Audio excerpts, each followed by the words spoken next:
Welcome to the Female Founder Unplugged podcast, a show for women entrepreneurs who want to build, grow, and lead successful businesses and high-performing teams. I'm your host, Lindsay White, leadership coach and people strategy expert, here to bring you unplugged conversations with a variety of amazing guests who share expert advice and real actionable people strategies for your growing business. Ready to get unplugged? Let's jump in. Welcome back, everybody, to the Female Founder Unplugged podcast. I have Wendy De Rosa here today, and I'm super curious to speak with this particular female founder because she is an internationally recognized intuitive energy healer. She's a speaker, a teacher, an author. She does all the things. She's the founder of the School of Intuitive Studies and a renowned energy healing and institution training. Did I say that right, Wendy? I got so many words in my mouth this morning.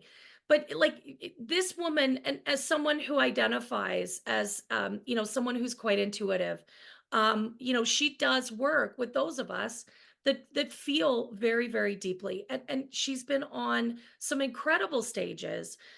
She has published some incredible books. We'll put all of those links in the show notes today.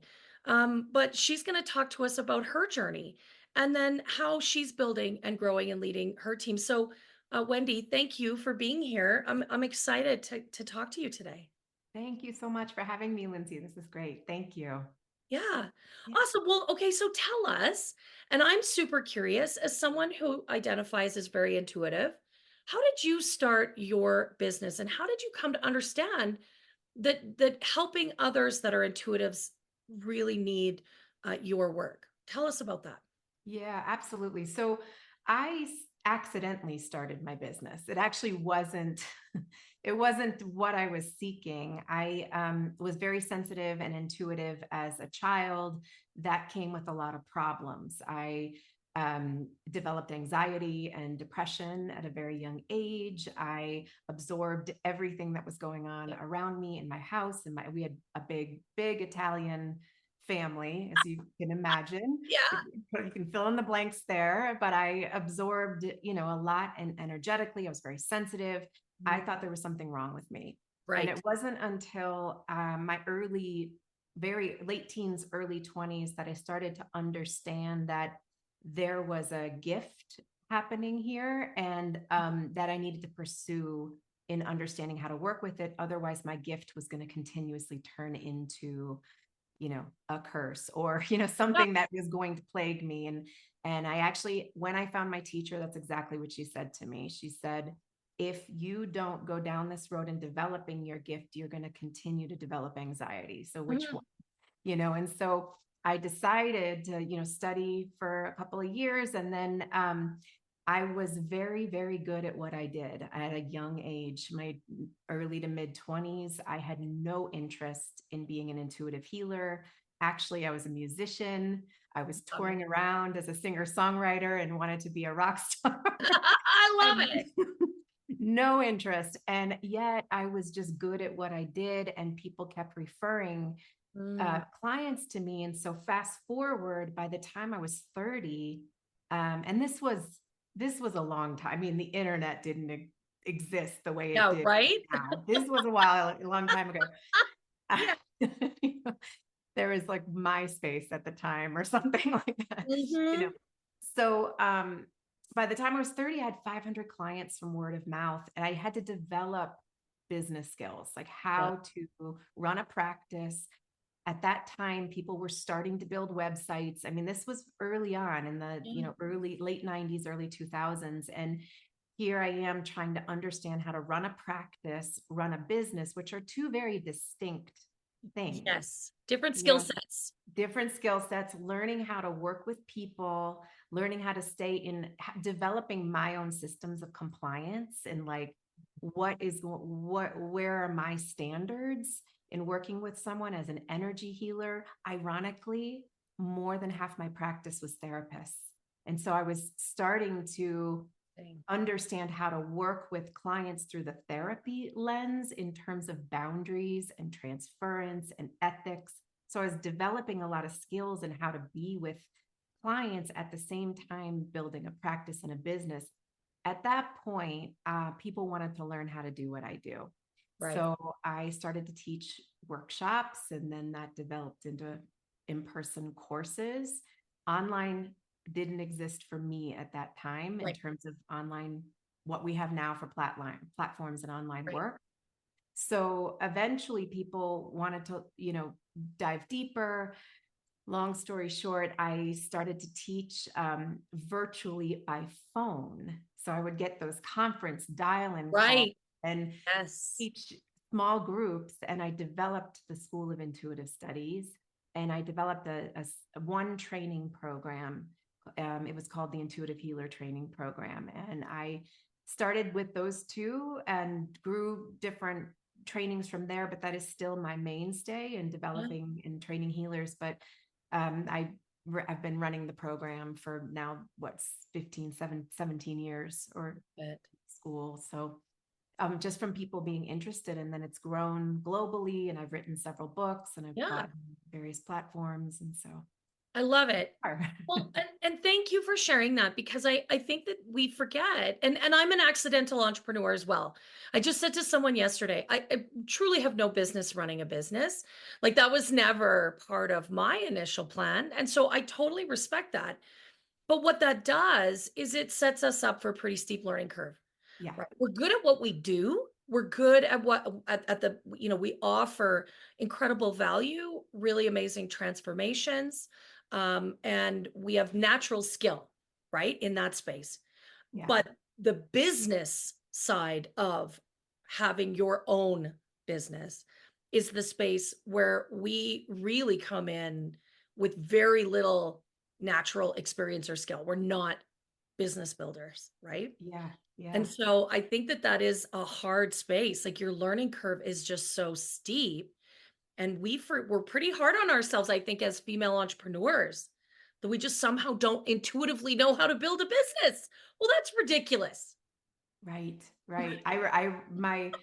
I've said oftentimes to my team, and just throughout the past couple of years, that I had to become a CEO fast. And I Mm, had to learn how to be a CEO of my business. And it yeah, was a complete different mind shift. yeah, And I had to, I had to get training in it, because I didn't know how to run at this point a team and a company that's growing. It's no longer private practice. yeah, Now it's expanded, and we have more channels and more different ways of getting yeah. the work out there. Whole different game. Yeah. Well, and you talked about, I mean, when you start to then help others do similar work, how do you do that? How do you promote that? Also, how do you scale that in a way that's meaningful? And Right. you even use the word ethics. Like, how do you keep that ethical piece at the heart of, this kind of work, because it's very personal and deep and meaningful, as the individual providing it and as in the individual on the other side receiving it. I mean, coaching would have a very similar flavor to it. Therapy on the other side, very similar flavor to it, right? And so Right. that can be very tricky as things grow and expand. So I really respect that. That's challenging. It's very challenging. Yeah, it's very challenging. And a lot of times, when I am teaching my students in Yeah, who are becoming healers, when we get to the marketing component of um, building your practice and putting yourself out there, that's where it starts to go into a contraction. mhm. Everybody feels like, ooh, that word. And, putting yourself out there is a whole other, it's a skill set in itself, but there's a lot of inner work that needs to coincide with just the bare bones technology, and developing a strategy, and all of those components. Yeah, I mean, you're right. That's it's a whole nother kettle of fish, right? Like, it really is distinct and different again. To understand, what is the message, how to do that in a way that's meaningful, but also, I always want my message to be authentic, right? Yeah, And I right. think that can be very difficult. It's a very crowded, noisy space online, and there is, as we all, I think, have realized, there is a lot going on, and it is difficult to discern what is the truth and what is not. Like that is very tricky, like just in general, Yeah. very tricky for people. Who is genuine and sincere in the work they do, who on the other side is really only interested in making money, Mhm. and how to discern between those two groups of people so that you can find the right practitioner to know who to work with, who you're going to mesh with, who you're going to fit with. Like it's just there's a lot going on in that online space. Yeah, absolutely. Absolutely. I know I find it overwhelming at moments in time. And I think, and you tell me what you think about this, but I think as someone who is very intuitive, who very much lives in that space, we do absorb so much. And I think it becomes very overwhelming very quickly for us. Yeah. I would say that alone was my derailment in in there was like a period of time in my business growth where um I got on a big platform. I was teaching worldwide, and it was like instant growth. I mean, it's anything any entrepreneur, business, you know executive person, anybody would want for their Yes. company. I didn't have the infrastructure. I wasn't exactly ready for it. I didn't have the team in place. But I remember feeling so like the work was great. I was Mm, very, teaching my best stuff, it was yeah. really well received. But the point at which there was like a derailment in my business, that time period was the moment at which I believed that I didn't know how to run my business. And I believed that other people had to guide me and show me how to do this because I was so overwhelmed Yeah. by the energy that was coming in my direction for growth. And I think it shocked me, and Mm, I didn't. Probably now I can look back and say, oh, that was shock. Like you needed some time to think and process that shock of expansion, and be able to ground and get centered in that. But it was happening and it didn't slow down. And so I got lost. And I got lost in my own ability to stay centered and grounded and in tuned with where I wanted to go, coupled with, there was a lot of technology that was, you got to be on this platform. We got yeah. to take on that, and here's this other fancy stuff you need, which you got to get on Right?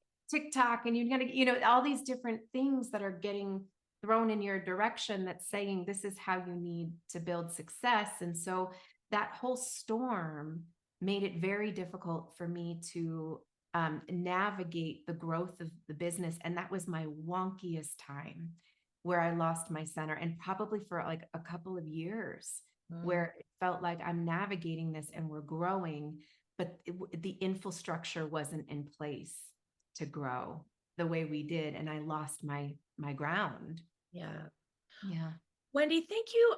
I want to just acknowledge that as someone who's very successful, has a worldwide audience, that you would be vulnerable enough on the show here to talk about that, because I actually think that's a reasonably common experience. And you use the word shock, and actually that, I mean, that just really resonated with me, because I think you're right. I think, and I work with a lot of female founders that are in that inflection point. Something shifts dramatically and the business starts to accelerate, whether it's planned, like there's a business plan and we're doing it and let's go, or it's something that happens quite organically. And either one of those are just as likely, and maybe a combination of the two, right? But the business takes off, it goes through the roof. And I think shock is actually great. It is it's so shocking and overwhelming that you're right. You just lose your bearings. You Yeah. can't find that North Star again. And I see women like that all the time. And you use the word infrastructure. You don't have the people, the programs, the processes in behind, and you do get lost. And what a beautiful way to describe it. Thank you for that. Yeah, absolutely. It's interesting. I wanted to say two things. One is that I wrote a book called Becoming an Empowered Empath. And Yeah. one of the points that I'll make is that in it is that shock is one of those experiences where transference happens. Sure. That's when we're in shock, we're frozen. We Hmm. sometimes leave our body, we sometimes disassociate, whatever it might be. But that's the moment at which we absorb energy and again lose our bearings and our center. So it's so important to find that ground again, to get centered and to, to be able to think, to reconnect to our values and who am I? Why am I here? What do I want to build? What am I creating in order to navigate the ship a little bit further down the road? And the other thing I wanted to mention is that, you know, even the infrastructure build took me like finding the Yeah. right, what it was a lot of trial and error. You Hmm. know, that in itself was challenging. I think any business owner knows, has had this experience of like, well, is this contractor going to work? Is this person going to work? Is this, we don't know until sometimes we get into it and then we're down the road in it and then realizing that, wait, I don't think this is a fit. I've got to, Yeah. look elsewhere. It's just Yeah. finding infrastructure is a work in progress in itself. I think that is so true, and I find, I again, working with female entrepreneurs that come to me sometimes after, well, I've worked with this business coach, or I worked with this strategy piece, or, and I can't seem to find the right people. I think that that's when we have to really double down on doing our own work. Yeah. What do we value? What is important to us? What are the things that we want to create in our business? What's that vision? What are we striving to have? What do we want to bring to the world, right? Like what are we even doing on this third rock from the sun? That's when those moments of pause, reflection, and sort of getting deep in the understanding of what you as an individual want to create. I think that that's when you need the pause the most, is when it feels like, I don't know, I'm wandering around here. You got to stop and check the map, is maybe the metaphor I would use. Yeah, yeah, that's so great. I love that you use the word create too, because that is what I've had to remind myself, which Right? is that, wait a second, I'm creating this business. I get to decide how I want it to go. And Yes. that was for me, that was that shift between feeling out of control in my business Yeah. to feeling like, oh, wait a second, I'm the center. If I want, I get to create whatever it is I want to create. Yes. As entrepreneurs, we get to do that. Yeah, and I think, you made the comment earlier that we get a lot of messages. You should do this, you should do, when all Yeah. the should start up. That's a pretty good indication that someone else is trying to run the ship for you. And you got to Yeah. stop and say, "Wait a minute. What is it that I want to create? What was the purpose in the first place?" Right? Yeah. What do I want to add to this universe? What do I have to offer? Why? And I always go back to, why is that important?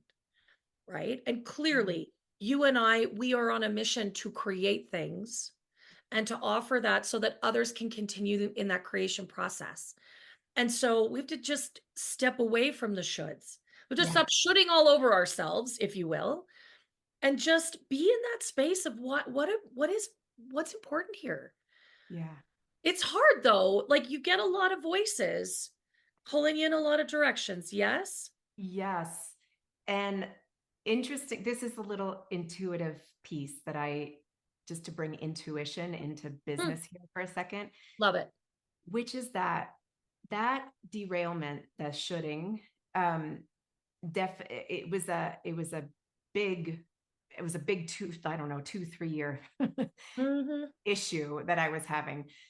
But what started to shift for me is I started to feel that instead of the shoulds, the voice I was hearing would be internal. Like I Yeah. would start to get to the point where literally I would wake up and hear something like the guidance I would hear from within was, go look into YouTube. YouTube's where you need to spend time in your business. Like I would get that information internally.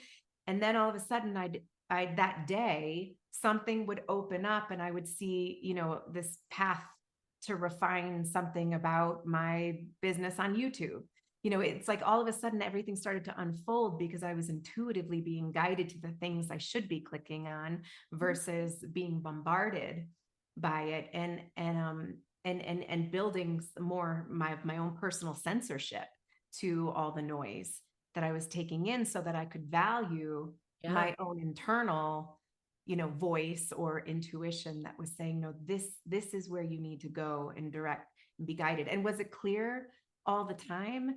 Definitely not. But Yeah. like spark, there were moments like flashes of insight I would get, and then I'd just go down that path and realize like, oh, it's right, like this is where I need to go Yeah. because I was guided in this direction. Uh, 110%. And I think far too often, especially for those of us that come out of a more corporate environment, right? As many of us female founders do, we're actually trained out of listening to that. And Right. so I think that that's actually a really key point in this conversation is that every one of us has that beautiful intuitive voice. Some of us are just better at listening to it than others. But if you can listen to that, if you can be get yourself quiet and settled and centered, that voice is in there and it will tell you this is the right way to go, or this doesn't feel right. Because I Right. think that's the other side of that internal conversation, that intuitive voice is this doesn't feel good. Yes. And we ignore that a lot Yeah. as business owners. Yeah. Yeah. And that voice sometimes isn't verbal. Like sometimes No. it's the body Yeah, saying, like, oh, my stomach hurts. I'm getting a migraine. I'm totally. getting that, it's like the body's giving signals too, sometimes in response to things that don't feel good, and 100%. yeah. Even as a coach, I mean, that's really that somatic piece, even as a coach. And sometimes I'll warn my clients when we first start working together, I'm going to ask you some of these questions, right? I'm going to ask you, where do you feel this? What are you experiencing? Where is that happening in your body? Because I do think our bodies have a lot to offer us. And again, I think we are just taught and trained to ignore that, Yeah. right? To trust the expert. And Right. in our own business, actually, I think that that's so important that we listen to those pieces, that we listen to the intuition, we pay attention to what's happening physically, because that's all, if you will, data. It's information that we Exactly. can use, right? And again, dealing with lots of business women who come from the business world, data points are important, KPIs, measures, goals, statistics. Okay, fine, just call it data. But your body has important information to offer you. Your Yep. intuition has important signals that you're ignoring. That's all key data in your business. 100%. Yes. When I work with founders, that's one of the key points we talk about is the importance of like data is important. It's not a Yes. no, Yes. but intuition is data also. Like Yes. data feedback that we get in both directions is necessary to be able to make grounded decisions. 100%. Yeah, I think that's Mm. so key. And we get the message quite frequently from the time I think we're kids that we need to ignore it. Hence, why it is challenging as an intuitive and empathetic individual. We get some anxiety from that. We absorb a lot. We're told that it's all in our head or to not worry about it or get over it. And actually, it's really important. I really love that. I want to ask you, I'm super curious about now you have this beautiful practice. And of course, me as someone who works with founders on their people strategy, I'd love to know more about how did you then bring all of that beautiful information and data to creating your team and building that infrastructure. I'm super curious about that. The pivot was back to what I was saying earlier, the moment at which I stopped turning to other people. There was a period of time where um I was working with a team and a coach, and at that time I was being told, no, these things are good. This is how it needs to be, and this is what's happening. At the same time, I'm watching literally the decline in data in Mm, so I'm having this completely split experience, and I believe interesting. that the people guiding me truly believed Right. that what they were experiencing and what their experience what they were witnessing is they believed they were doing a Yeah. great job. From my experience, we were declining. And Right. so I needed to make that shift. And so what I did was pulled my, I did my inner work Yeah. to pull my power back, to really get grounded and centered in being able to get good at hiring and firing. And had to have all of those, that sort of self-coaching and conversations to be able to do that. I went through that process. I hired the wrong people. It was a complete chaotic Yeah. disaster. Let them go very quickly, and then ended up um, starting to see where I needed, an operations person, and where I needed a like tech on someone who has an expertise in this particular CRM that we work with, and started to sort of build the little pieces here and there, and some of them had multiple skill sets that were able to sort of branch out a little bit but not cross in scope, Yeah. creep into other lanes. And so I built a school team which manages the students and the programs, and then I built the back end tech business team. I would say marketing has been the hardest.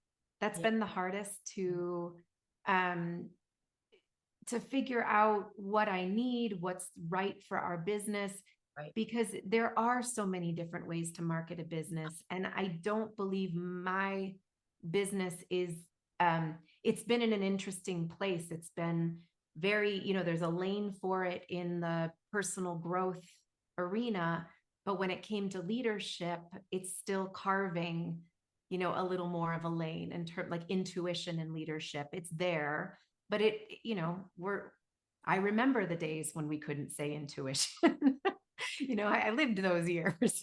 They No. were very beneath the surface, and they're still creeping up. But so building the team was iterative, but it meant building the, well, let me say this, it meant building the team that could rebuild all our structures and our technology foundation from scratch. That's what we had to do.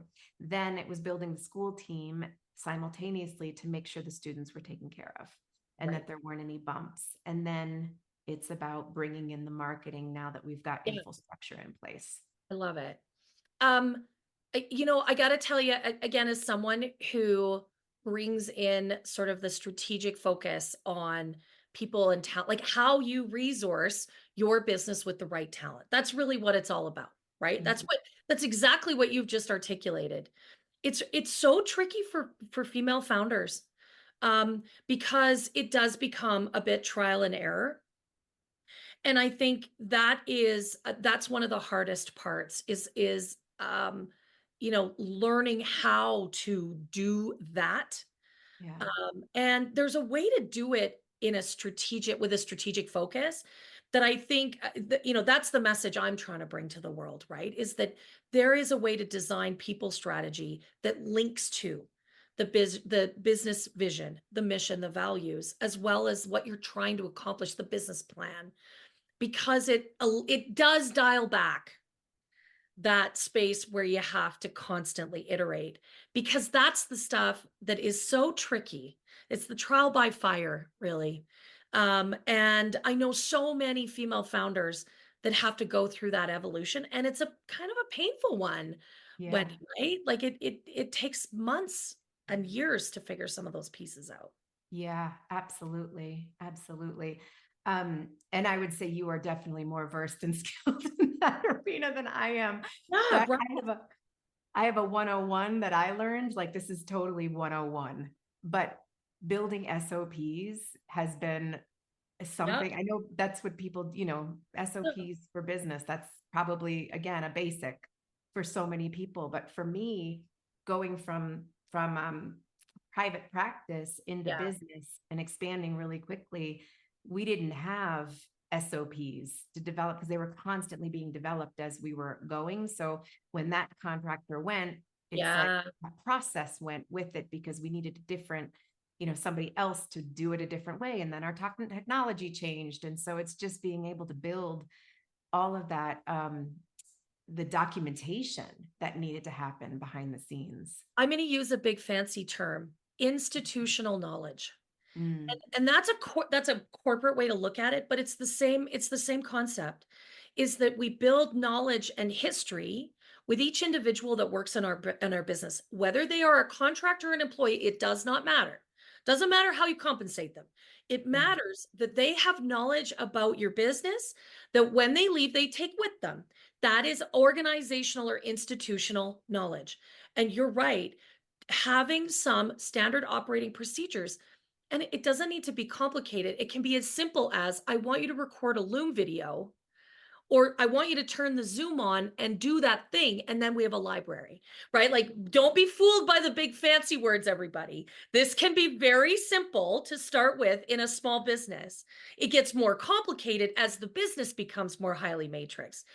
But it is about having the right people, doing the right things, having the right programs to support them so they can perform, and then layering in that process piece as well. That's what actually creates a highly functional organization that really leverages the talent of the people. Because that's what we want to do. We want to hire smart people and then get them to do their thing. So our business grows. I mean, that's what we all really want, right? Yeah, Yeah. absolutely. Yeah. I love Yeah. that. I love that. I think that's so, it's kind of a small thing that gets missed a lot, Wendy.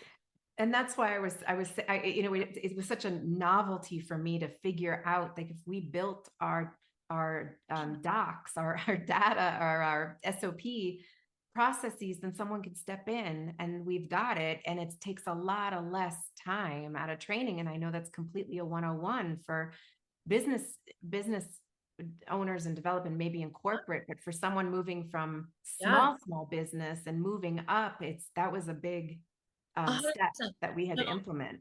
I think it's key. Well, and then you talked about, I mean, one of the most challenging things we do in our small business, especially as they're experiencing this really accelerated growth, is the hiring and firing, Yeah. right? How do we find the right people at the right time? And then how do we know when it's time for them to leave and exit? And how do we do that with grace and dignity, honoring the work that they've contributed? Hmm. That, as a leader in a business, as a CEO now, that's a really tricky piece to figure out. How did you do that? Yeah. So I've coached founders through this, and I've gone through it myself. And the one common denominator I will say is, it just never feels good. It just doesn't feel good. I mean, meaning it never feels good to fire somebody, It you know? shouldn't. Yeah. It shouldn't feel good. So we have to just accept that Yeah. this is hard. This is a hard part of the job. So in my experience, a lot of times it's gotten to the point where the other person might actually understand that their role isn't fitting so much anymore. And that's not across the board. I've had some that haven't. Mm. But simply approaching it, as you said, it's acknowledging the work that they've done, the contributions they've made to the team and to the company, how much I respect them, and I need to move in this other direction. Mm. I've done things where I've actually found another opportunity. I've talked to other colleagues who they might be a better fit for. So Yeah. I've done that type of process. I've said, I'm happy to offer you a letter of recommendation, but we do need to move in this other direction. Yeah. Um, yeah. Yeah. Sometimes it's just not a fit. It's not the right Hmm. fit. Or to your point, the business shifts and changes, and the Yeah. work that you originally hired them or contracted with them to do isn't the work that's really valuable in the business any longer. Right. And I think that that's fair. And on the third thing, sometimes we do hire people that do not perform the way we thought that they would, Yeah. right? And that's real too. That all of Yeah. those cases happen, and we have to exit people, but we can do it with kindness and Yeah. with caring and with dignity. I think that's really key. Yeah, and as a recovering overly uh empathic empath, what I'd Right. say is that I have been in situations where they have come back and where I've been trying to convince, this is all the reasons why you should keep me. This is the reason, Sure. this is what's going on with you and your company. Like, it's Sure. come back. And I have had to learn. to just understand they're going to have their responses and their reactions, Yeah. but stay really centered in my decision. Yeah. Because there's another part of me that would have, questioned my decision. Did I do the right thing? Maybe they're right. Yes. And overridden my own decision, my own choice. I honestly, and I do hear that, working with female entrepreneurs that are on their own leadership journey and have either kept people way beyond, sort of their value, have hired someone that was a friend, a neighbor, a cousin, and felt like that's a very difficult situation. They no longer are, doing the things that the business needs, and maybe have had a negative leadership experience of their own. I think a lot of women, that's why a lot of women leave the workforce, is because they've hit the glass ceiling. They're like me, they've worked for a toxic boss, and so never want to be that. So they kind of react and swing the pendulum in the opposite direction, become a bit of a doormat. And all of those pieces are important to understand that comes from the right place. I care about people and I don't want to hurt people's feelings, but as a leader and a business owner, I have an accountability first and foremost to make sure that my business runs, effectively, my clients are cared for, and ultimately that I make some money. I mean, that's really what we all want to do. But finding that style, and I think you talked about it, right? Like not being overly empathetic with people, understanding that this is going to be difficult for them, but also understanding they get to own their reaction. Like that Yeah. belongs to them, not to us. And I think that's part of our leadership journey. And I love, Wendy, the way you're describing this, because I think this is so key. We have this journey of growth as a leader, as a CEO. How do we actually become the chief executive officer that we really truly want to be as our business grows? I think that's, you've described it beautifully. Yeah. I want to thank you. And I wanted to add that, part of that CEO, business owner, founder role is that there is something about living into high potential, the potential Ah, of the business, the potential of the opportunity, but the potential of our employees, people yes. working with us, not to override the actual, but to live in, even for the people that we need to let go of, it's that the potential would be, this door may be closing, but there is another one opening up for this person. 100%. And Right? so if we live into like, okay, your journey's not done and there's more growth, we don't, whether you say this or not, Right. it's just having that awareness of one door closes, another door is opening. And we never know if who we're letting go of, actually to their benefit, because 100%. there's another level of growth for them in a different place. As someone who has been a part of thousands of recruitments, right? Actually doing the strategy and the process to get people hired, and as thousands of terminations, as people exit the business, I can tell you that that is absolutely and abundantly true. Mm, When people are no longer a fit in our organizations, we are doing them a disservice by continuing to keep them. What is kind is to say to them, this is no longer the right fit for you or for the business or whatever that circumstance is. And I'm going to, with, deep love and kindness and respect, give you the opportunity to go find the place that is right, because this isn't right. And I think, in fact, we can do that and really honor the human being. And again, that contribution that they've made, I've seen that be true. yeah. Absolutely 100% believe in what you're talking about. And it is hard to do that. Let's be honest. We love our teams and we want to build them and grow them. We want to create spaces where they flourish, Yeah, because absolutely. when they are performing at their best, what are they doing? They're serving our clients.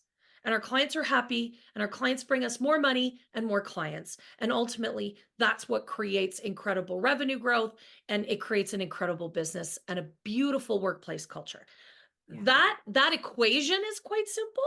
The execution of that is where it gets a little bit tricky, Wendy, especially when you're experiencing that really incredible growth in an organization. So Yeah. thank you. Thank you so much for just really stepping into your vulnerability today, sharing with us some of your growing moments. as a business owner, as a leader, as you've had to move the team and shift and all of these different pieces. I'm very grateful for you sharing that. I think that that's so valuable in this space and for other female entrepreneurs is just to hear that, just to hear that. Thank you. Well, thank you for making it possible. Thank you for holding space for it. I It's can tell you it is an absolute pleasure having these conversations for me. It just gives me so much joy. And I get to meet incredible women just like you, which I find so fascinating. Thank you. Oh.